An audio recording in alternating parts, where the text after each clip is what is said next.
Bring in Scott Reid, CTV News political commentator, with more on the impact Brian Mulroney had and what you're expecting to hear from today current MPs. Scott, good to see you. Take it away. Great to see you, Todd. Yeah, well, we know that we'll hear from the Governor General and all the party leaders. I think what's most interesting is we'll hear from all the party leaders with one exception. Yves-François Blanchet is the leader of the Bloc Québécois, ceding his time to caucus member Louis Plamondon. Why?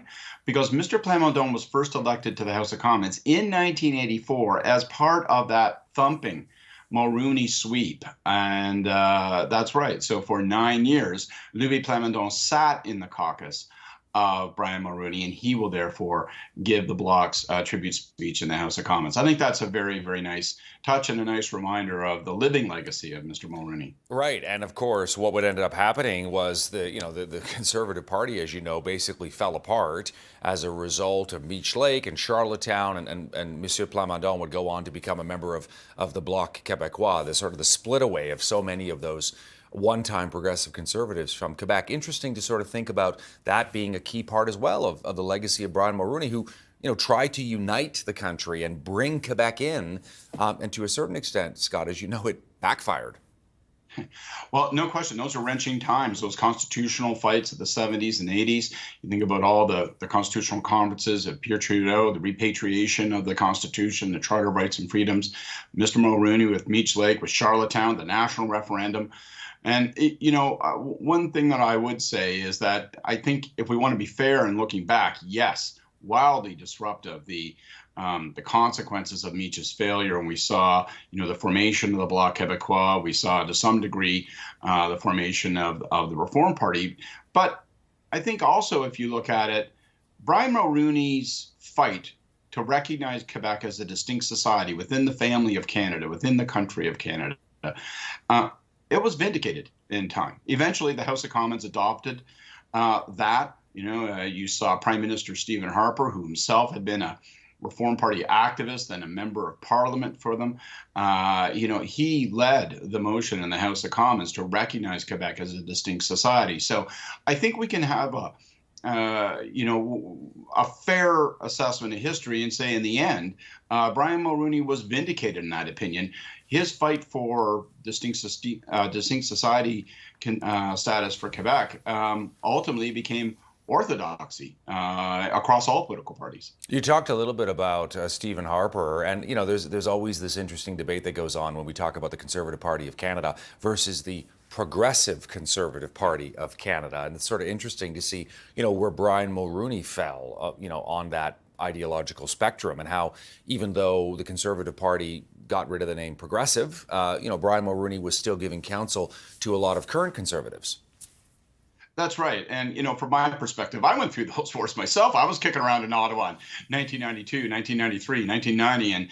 And so I witnessed some of those splits and pressures and so on and so forth. I think the current Conservative Party is a very distinct beast from the Conservative Party that was led by Brian Mulroney. On the other hand, Brian Mulroney, his legacy is such that you did find that Quebec and conservative leaders were consulting him. And, you think about the last 2-3 conservative leaders. You look at the current leader, Pierre Poilievre, who will speak in tribute to Mr. Mulroney today.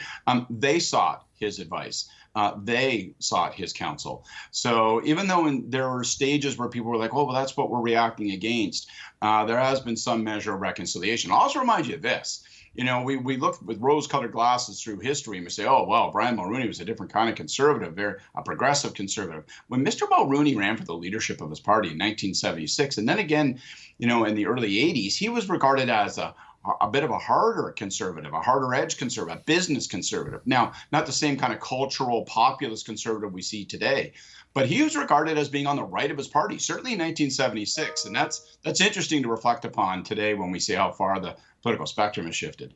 The other thing I'm curious about is sort of the lessons you think, Scott, and we're going to be talking a lot about Brian Mulroney over the next couple of days ahead of the state funeral on Saturday, but the sort of takeaway from his landslide victory in 1984, still a victory in 1988, although reduced. And then, of course, what ended up happening, where he, decided to leave as prime minister and Kim Campbell took over.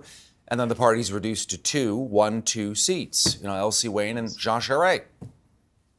Well, I think if you want to, measure these things out and weigh them, the balance comes out very much in the favor of Mr. Mulroney's legacy, because this was a person who didn't just have large political accomplishments. That smashing, unprecedented victory in 1984, the ability to get reelected in 1988 after introducing the GST. Imagine, we're looking at the carbon tax and the unpopularity it's driving into Mr. Trudeau's numbers now. And imagine winning reelection, carrying around the GST in 1988. So those are significant political accomplishments. He has peers in that category of prime ministers. You think about Jean Chrétien and his political victories. But Brian Mulroney didn't just register political gains. He also registered monumental, fundamental tectonic change in terms of policy. So you look at, of course, free trade, the GST.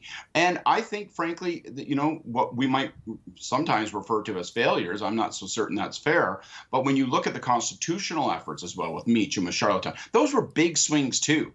And yes, there were dire political consequences to some degree. But I think if you look at the tail of the tape in terms of his political career, it was always big, big cuts at the plate. We're going to take on GST and tax reform. We're going to take on free trade with the United States. We're going to take on constitutional change. These were big swats at the plate. Sometimes he drew them out of the park. Sometimes the ball was caught in the outfield. But he never shrank from swinging that bat. No, absolutely. One last thing, just to build on what you're talking about, the idea that, he hated small-time thinking on the part of Canadians, and he often fought against that, this idea that, we shouldn't be jealous of the United States, and we shouldn't always try to take shots at the Americans because we're resentful of them being a superpower. They are a key ally. And it was just this idea, I think, Scott, correct me if I'm wrong, but that Mulroney tried to make Canada bigger, and he saw us as being a country that could be that if only we could stop being so provincial in some ways.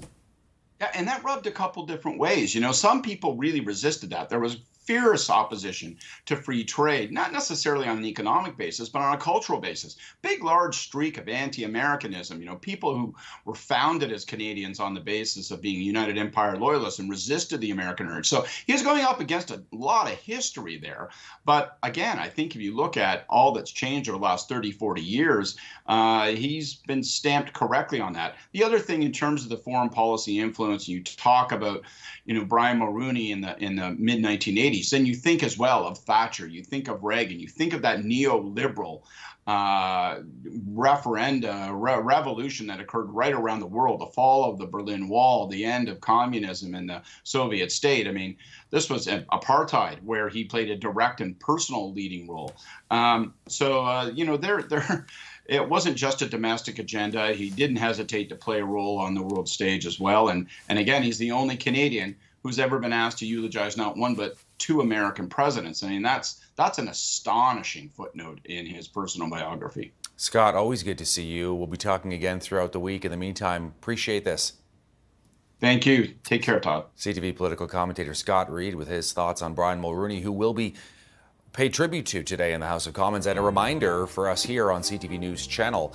And we're going to have special coverage of Brian Mulroney lying in state. That begins tomorrow at 9 Eastern. We'll also be live streaming it at ctvnews.ca.